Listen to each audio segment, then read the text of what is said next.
Selalu ada jawaban, selalu ada pertolongan di rumah Tuhan. Gereja JCC Cijantung menyambut Anda.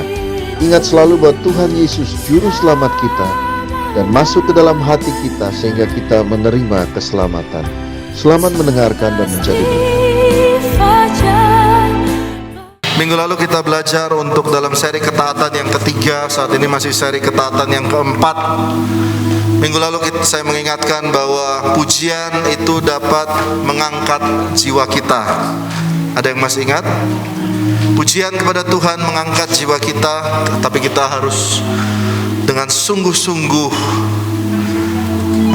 memuji Tuhan, karena itu mendatangkan manfaat yang baik buat kita. Kita lihat Mazmur 138 ayat 1. Dari Daud, aku hendak bersyukur kepadamu dengan segenap hatiku, di hadapan para Allah aku akan bermazmur bagimu. Mari saudara lihat yang bagian A dari Daud, aku hendak bersyukur kepadamu dengan segenap hati. Jadi kita belajar untuk taat, kita belajar ibadah, kita memuji Tuhan dengan segenap hati. Amin. Yesaya 61 ayat 3. Minggu lalu kita juga belajar bahwa pujian memberikan jawaban kepada kita untuk mengaruniakan kepada mereka perhiasan kepala ganti abu, minyak untuk pesta ganti kain kabung, nyanyian puji-pujian ganti semangat yang pudar. Artinya nyanyian pujian itu mengganti semangat yang patah, yang pudar. Minggu lalu juga saya mengingatkan akan kisah Paulus dan Silas yang ditangkap dan mereka dipenjara, dan di tengah malam mereka bernyanyi berganti-gantian, dan dikatakan para tawanan yang lain juga mendengar mereka bernyanyi. Artinya mereka nyanyi tambah lama tambah keras, dan gempa bumi terjadi dan semua belenggu terlepas. Jadi saya jauh-jauh undang Bapak Paulus dan Silas yang ada di belakang. Silakan, mereka mau kesaksian. Ada nggak Om? Tuh udah datang. Ya, Om Paulus sama Om Silas. Ya. Jadi mereka itu ditangkap karena menginjil, lalu silakan mereka masuk ke penjara dan dikatakan dipasung. Ya, ibadah satu mereka udah perform, dan saya tanya bagaimana rasanya. Capek Pak, kakinya Pak. Terus ya, ototnya sakit katanya. Ya, kurang lebih dipasung seperti ini. Ya. Thank you. Oke. Ya. Nah, dia mau ngikat dirinya sendiri, saudara. Ya. Oke. Saudara tahu ini rantai bohong-bohongan, ini rantai buat cuci tangan di bawah sama tim kreatif. Oke. Nah, waktu dipasung, saya tanya, dalam keadaan dipasung, apakah mereka tanya pas penjaga lewat, misi Pak, izin saya mau pipis Pak? Nggak bisa. Pipis ya, misalnya ya udah senyum aja gitu, udah pipis, udah gitu. Mau buang air besar juga jadi bau sekali, jorok sekali dalam keadaan seperti itu. Tetapi mereka seperti apa? Coba kita lihat saja dalam penjara.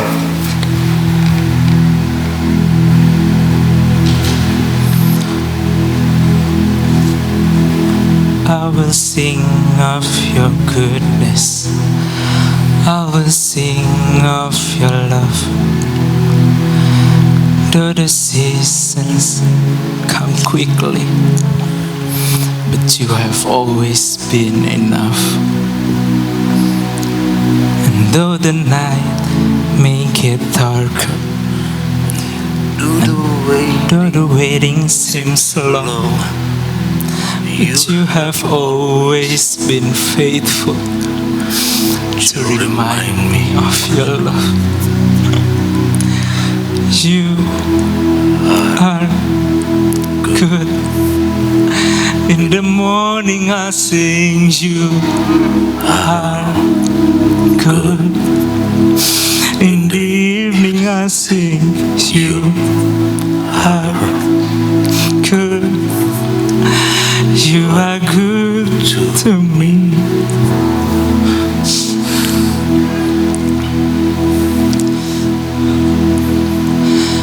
I will sing of your goodness, and I will sing of your love. And though the seasons come quickly, you have always been enough. Do the night make it darker, and do the waiting seems long. You have always been faithful to remind me of your love. You are good. In the morning I sing, you are good. In the evening I sing, you are good. You are good to me. You are good to me. You are Good. In the morning I sing, you are good. In the evening I sing, you are good. You are good to me. Dan pujian tambah keras. Mari sama-sama nyanyi. Oh, you are good. You are good. In the morning I say you are good. Semua tawanan mendengar. In the evening I say you are good. You are good to me. Haleluya. Berikan tepuk tangan buat Tuhan Yesus. Dikatakan semua belenggu terlepas. Semua itu artinya semua, termasuk tawanan-tawanan sekitar mereka. Anda sungguh-sungguh dengan Tuhan, yang diberkati anak-anakmu, istri, suami, orang tua, semua diberkati. Berikan tepuk tangan buat Tuhan Yesus. Terima kasih. Pak, bawa juga Pak Paulus. Thank you Adrian dan Sandy. Jadi tolong iPad. Oke, baik, kita akan masuk ke dalam firman Tuhan.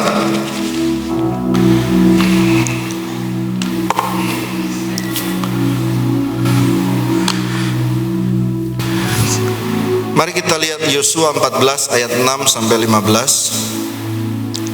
Yosua 14 ayat 6 sampai 15. Bani Yehuda datang menghadap Yosua di Gilgal.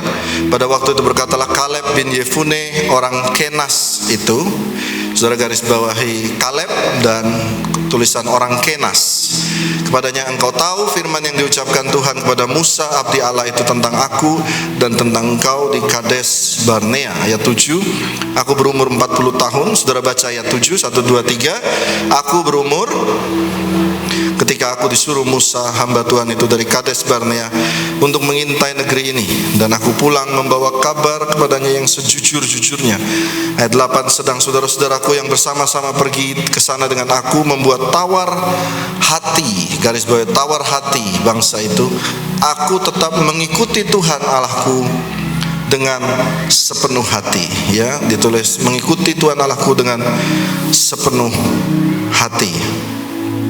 Ayat 9, saudara baca, pada waktu itu Musa bersumpah, katanya, sesungguhnya tanah yang diinjak oleh kakimu itu akan menjadi milik pusakamu dan anak-anakmu sampai selama-lamanya, sebab engkau tetap mengikuti Tuhan Allahku dengan sepenuh hati. Kata mengikuti Tuhan Allah sepenuh hati diucapkan 2 kali.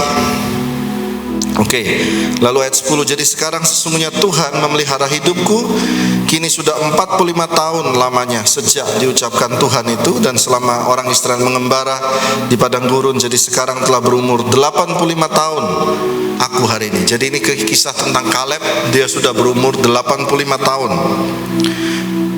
Lalu ayat 11, pada waktu ini aku masih sama kuat seperti pada waktu aku disuruh Musa. Seperti kekuatanku pada waktu itu, demikianlah kekuatanku sekarang untuk berperang dan untuk keluar masuk. Jadi ditulis dia umur 85 tahun, kekuatannya sama, masih sama dengan waktu umur 45 tahun. Jadi siapa yang mau nanti umur panjang dan tetap kuat, angkat tangan saudara. Ada ayatnya. Kalau saudara lihat ada ayatnya, imani. Amin.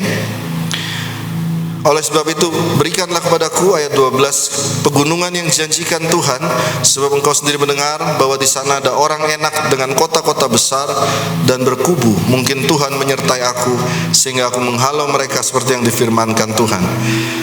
Ayat 13, lalu Yosua memberkati Kaleb bin Yefune dan diberikannya Hebron, garis bawahi kata Hebron, kepadanya menjadi milik pusakanya. Ayat 14, itulah sebabnya Hebron menjadi milik pusaka. Dua kali diulang, Hebron jadi milik pusaka Kaleb bin Yefune orang Kenas, itu dua kali ya, Kenas disebutkan.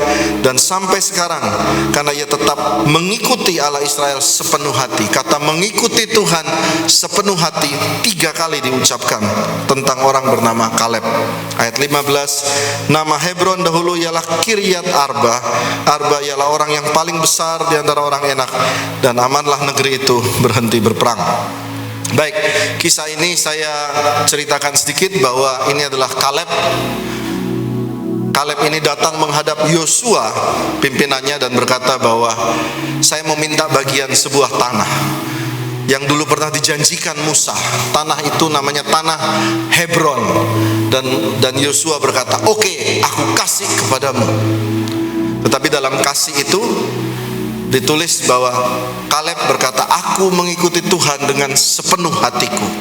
Lalu Yosua berkata, Musa juga berkata, Kaleb mengikuti Tuhan sepenuh hati. Lalu penulis daripada kitab Yosua ini di ayat 14 juga ditulis Kaleb mengikuti Tuhan sepenuh hati, following God with all his heart.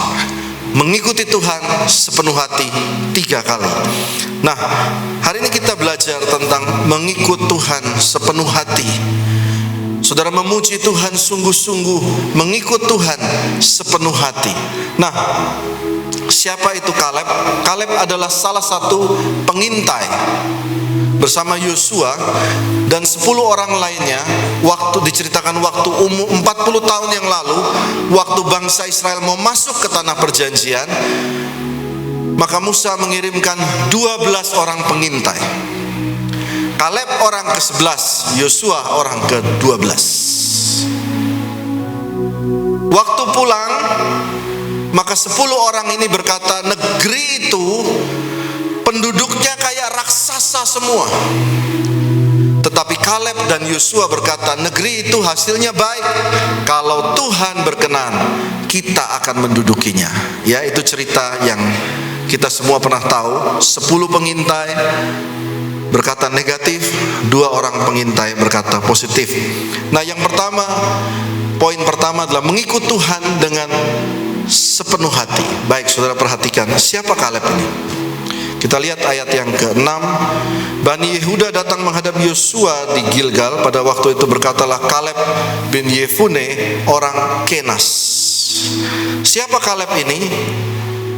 Kaleb ini adalah, dikatakan dia adalah bagian dari Bani Yehuda.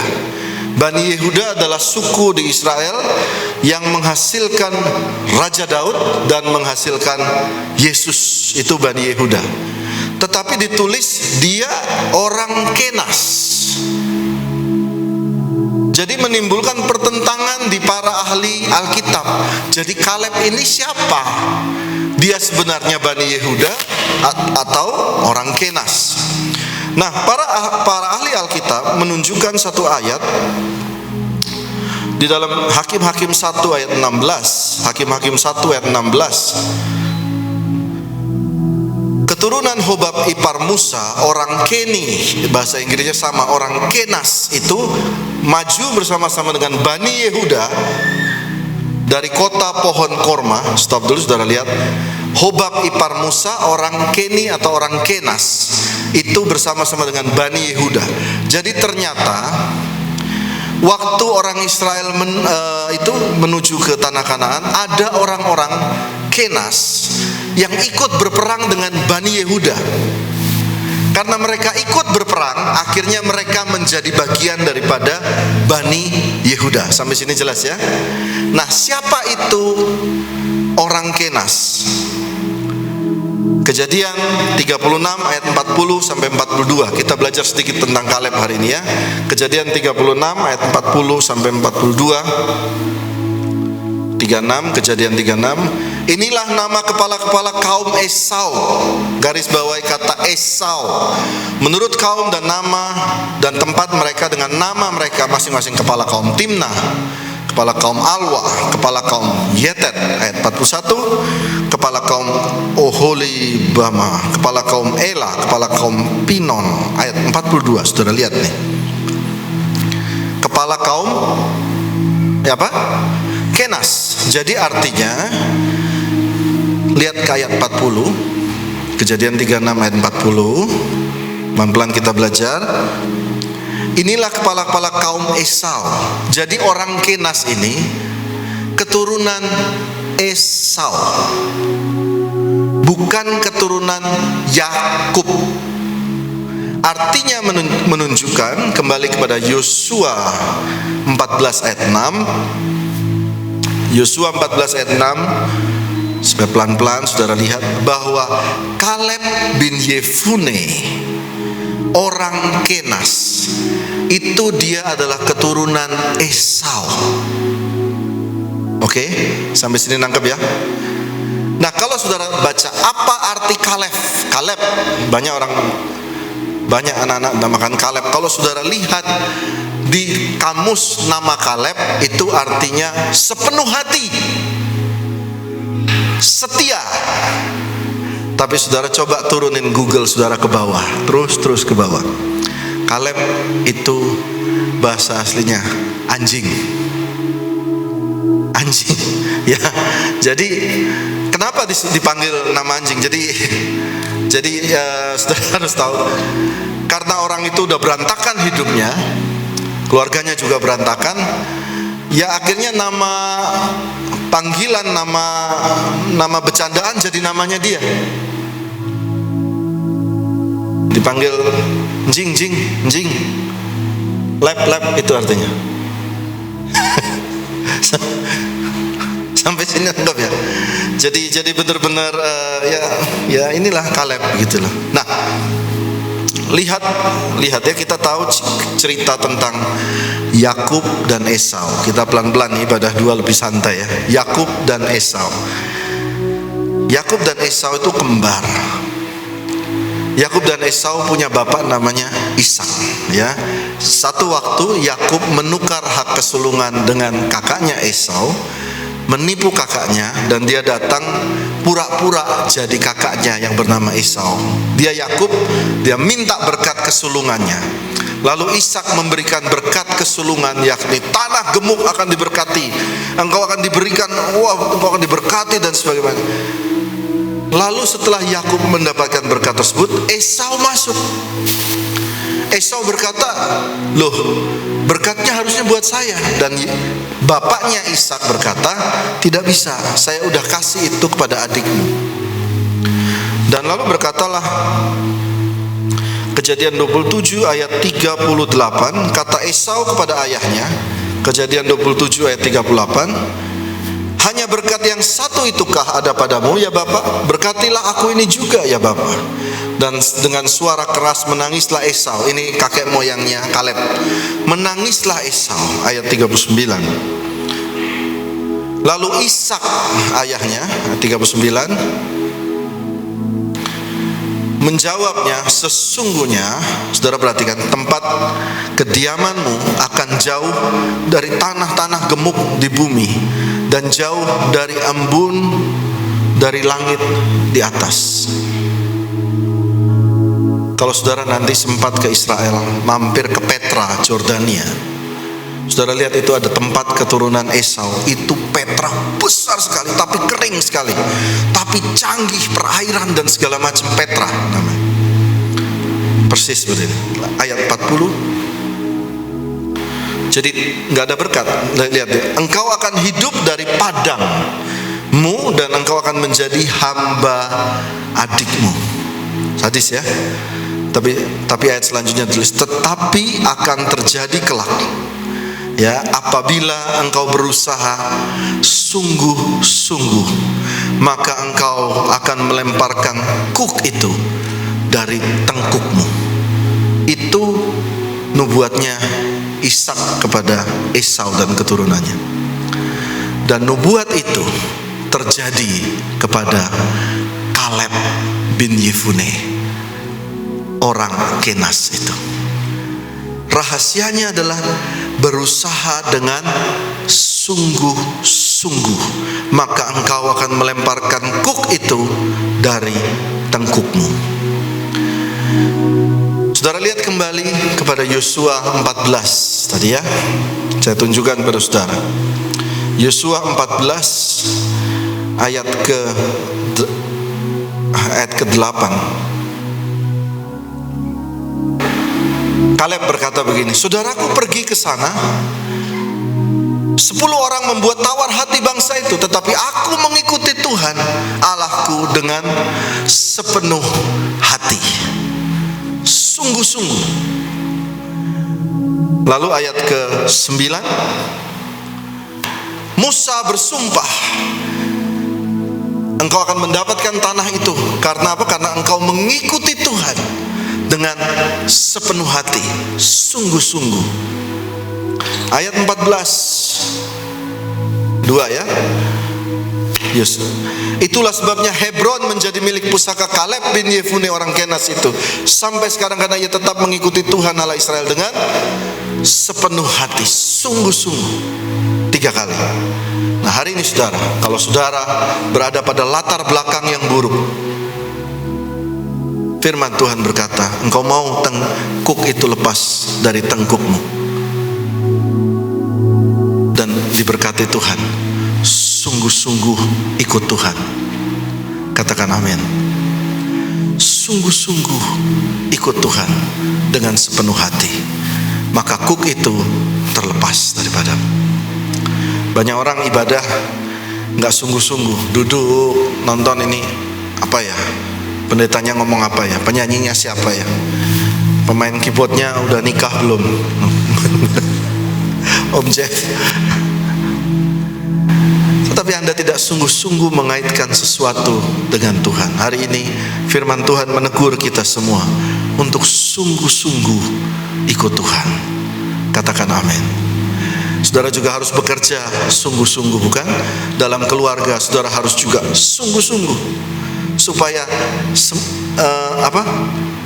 kuk itu dilepas dari tengkuk kita. Saudara lihat nama Kaleb yang anjing-anjing berubah menjadi nama loyalty, atau yang dikatakan sepenuh hati mengikuti. Nasibnya juga berubah, dapat bagian dalam tanah perjanjian. Yang pertama sungguh-sungguh, yang kedua orang yang sungguh-sungguh. Ya, kita lihat dari ayat yang ke-9, ayat 8. Yang pertama tadi saudara harus ikut Tuhan sungguh-sungguh, ibadah sungguh-sungguh. Ya, kasih persembahan juga sungguh-sungguh. Yang ibadah 2 minggu lalu dapat laporan lagi, uangnya dikremes-kremes lagi. Aduh Tuhan, sungguh-sungguhlah ikut Tuhan. Sedang saudara-saudaraku bersama-sama ke sana membuat tawar hati bangsa itu, aku tetap mengikuti Tuhan Allahku dengan sepenuh hati. Oke, baik, dikatakan membuat tawar hati. Nah, yang kedua adalah jangan membuat orang tawar hati dengan perkataan kita. Katakan amin. Banyak orang itu suka kalau mendapatkan atensi orang. Nih ya, perhatikan baik-baik. Orang itu suka untuk mendapatkan atensi lawan bicaranya dengan cara dia menceritakan sesuatu supaya orang itu, oh begitu ya. Tapi kadang cerita itu membuat rekan bicara kita itu tawar hati. Bahasa Inggrisnya melting, hatinya itu meleleh. Ini mari saya lihatkan kepada saudara apa yang mereka lihat 12 pengintai itu. 12 pengintai lihat apa? Coba lihat buah-buahnya. Jadi waktu Yosua, Kaleb dan 10 orang pengintai itu pergi ke tanah Kanaan, mereka pulang membawa buah-buah dan memberikan itu di depan Musa. Ini loh, anggurnya segede-gede apel. Ini gambarnya. Kalau saudara pergi ke Israel, saudara pergi ke toko-toko souvenir, ada orang angkat anggurnya memang segede-gede apel. Itu lambang dari the promised land, tanah perjanjian. Nanti saudara bisa beli. Nah, Yosua dan Kaleb berkata, hasilnya baik. Kalau Tuhan berkenan, kita bisa masuk ke sana.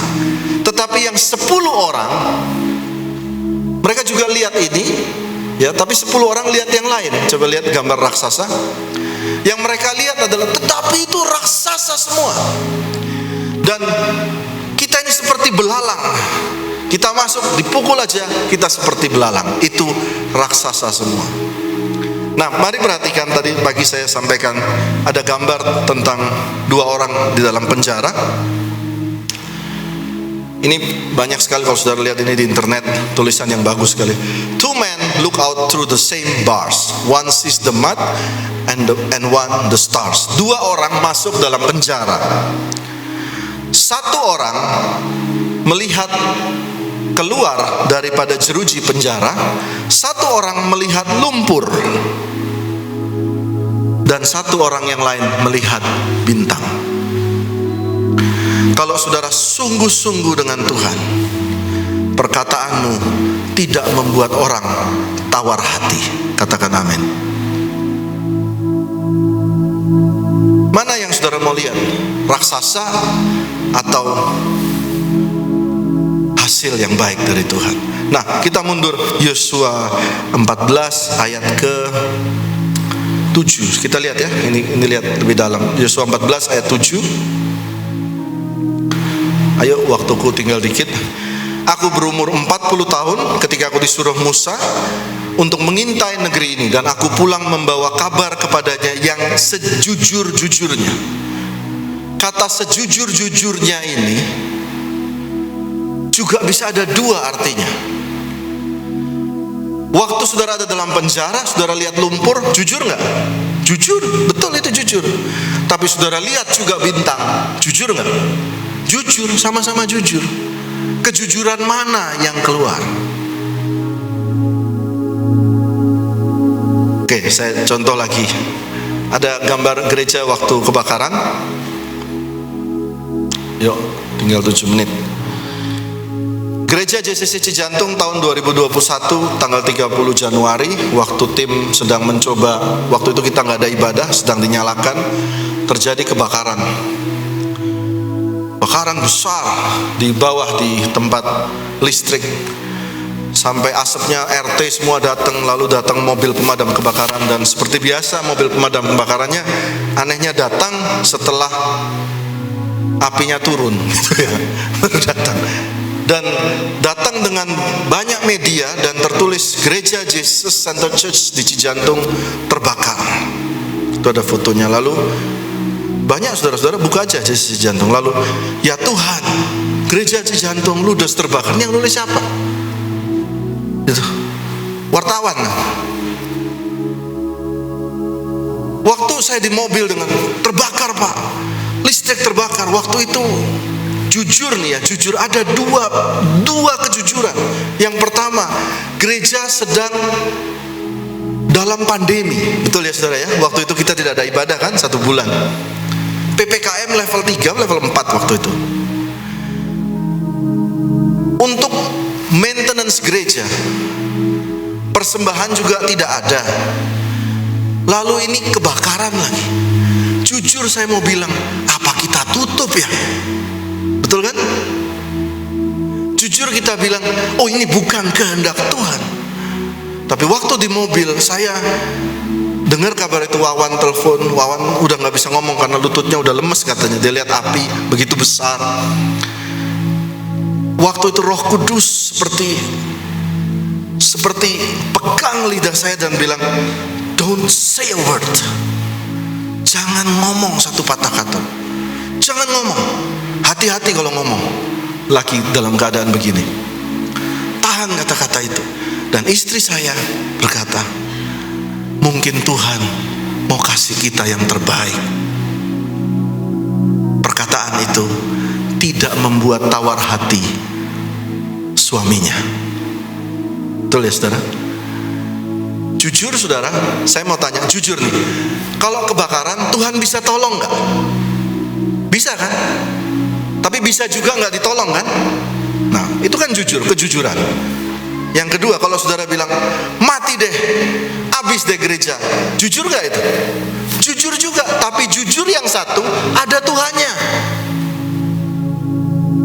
Amin. Jadi ini belajar tentang sejujur-jujurnya libatkan Tuhan. Aduh Pak, kerjaan saya kok gajinya kecil ya. Saudara harus berkata, tetapi aku jujur padamu Tuhan, Engkau bisa merubah tanah tandus menjadi taman air. Itu jujur. Meskipun belum lihat, tapi engkau juga jujur. Karena memang kenyataannya banyak yang Tuhan bisa rubah. Amin. Jujur Tuhan, ini keadaan berat, tapi Tuhan masih bisa menolong. Itu namanya sejujur-jujurnya. Jangan membuat perkataan yang membuat orang tawar hati. Katakan amin. Oke, waktu saya tinggal 4 menit. Bagian terakhir saudara, bagian terakhir. Kita lihat bahwa ayat ke-14, Yosua 6 ayat 14, itulah sebabnya Hebron menjadi milik pusaka Kaleb bin Yefune orang Kenas itu. Ayat 13, mundur ayat 13. Ayat 13 Yosua 6 ayat 13. Sorry ini Yosua 14. Yosua 14 ayat 13. Yosua 14 ayat 13. Lalu Yosua memberkati Kaleb dan diberikannya lah Hebron kepadanya menjadi milik pusakanya. Lalu ayat 15, nama Hebron dahulu ialah Kiryat Arba. Arba ialah orang yang paling besar di antara orang Enak, dan amanlah negeri itu berhenti berperang.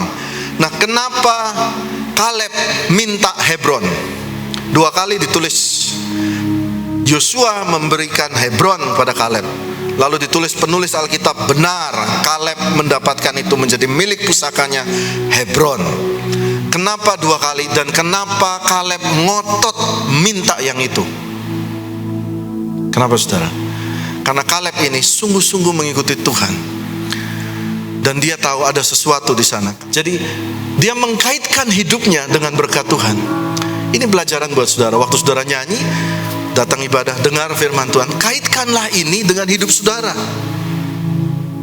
Bukan cuma datang nonton, gak dapat berkat.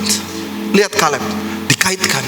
Waktu saudara ambil persembahan, taruh, kaitkan juga hidup saudara. I want to bless the Lord. Gitu loh. Maka itu akan menarik satu berkat Tuhan. Oke, baik. Firman Tuhan hari ini adalah ikut Tuhan sungguh-sungguh. Katakan bersama saya, ikut Tuhan sungguh-sungguh. 1, 2, 3, ikut Tuhan sungguh-sungguh. Nah, ayat terakhir Yohanes berapa tadi? Sudah ada di belakang tadi. Yohanes 21 ayat 20. Saudara lihat baik-baik, ini ayat penutup. Ketika Petrus berpaling, ia melihat bahwa murid yang dikasihi Yesus sedang mengikuti mereka, yaitu murid yang waktu mereka sedang makan bersama duduk dekat Yesus. Jadi ketika Petrus berpaling, dia melihat Yohanes sedang mengikuti Yesus. Itu ayat 20. Lalu ayat 21, ketika Petrus melihat murid itu, ya saudara lihat, ketika Petrus melihat Yohanes, dia berkata, Tuhan, apa yang akan terjadi dengan Yohanes ini? Apa yang akan terjadi sama dia? Lalu ayat 22 ditulis, Tuhan Yesus menjawab, jikalau aku menghendaki supaya ia tinggal hidup sampai aku datang, itu bukan urusanmu, tetapi engkau ikutlah aku. Lihat baik-baik ayat ini. Petrus bertanya, itu kalau Yohanes gimana? Itu kalau murid ini gimana? Itu yang berdosa bagaimana? Itu kok berdosa kok tetap kaya? Oh, itu anaknya begini Pak. Oh, itu cerai Pak. Oh, itu jatuh dalam dosa. Yesus bilang, tetapi engkau gak usah ambil urusan orang lain, tetapi engkau ikutlah aku. Saudara ngerti? Dia nggak tanya, saudara nggak usah banding-bandingkan sama orang lain. Yesus memandang saudara dan bertanya, but you follow me. Karena berkat tiap orang lain-lain. Amin. Just follow Jesus. Siapa yang mau ikut Tuhan sungguh-sungguh, boleh lambaikan tangan, berikan tepuk tangan buat Tuhan Yesus. Saya mau berdoa buat saudara yang merasa di pundaknya, di bahunya ada kuk yang berat. Saudara boleh angkat tangan. Dalam sikap doa saudara nggak usah lihat yang lain. Tuhan Yesus berkata, kamu ikut aku, nggak usah lihat yang lain. Angkat tangan tinggi-tinggi. Tuhan, inilah tangan-tangan yang sedang ada kuk di bahunya yang berat. Tuhan, Tuhan Engkau melihat tangan-tangan ini. Dalam nama Yesus, dalam nama Yesus, biarlah mereka janji sungguh-sungguh, biarlah kuk ini terlepas dari bahu mereka. Dalam nama Yesus, dalam nama Yesus, dalam nama Yesus. Mari saudara angkat kedua tangan, terima berkat dari Tuhan. Tuhan memberkati engkau dan melindungi engkau. Tuhan menyinari engkau dengan wajahnya dan berikan engkau kasih karunia. Tuhan menghadapkan wajahnya kepadamu dan berikan engkau damai sejahtera. Semua yang terima berkat 3 kali katakan amin. Amin. Amin. Amin. Amin. Puji Tuhan, silakan duduk.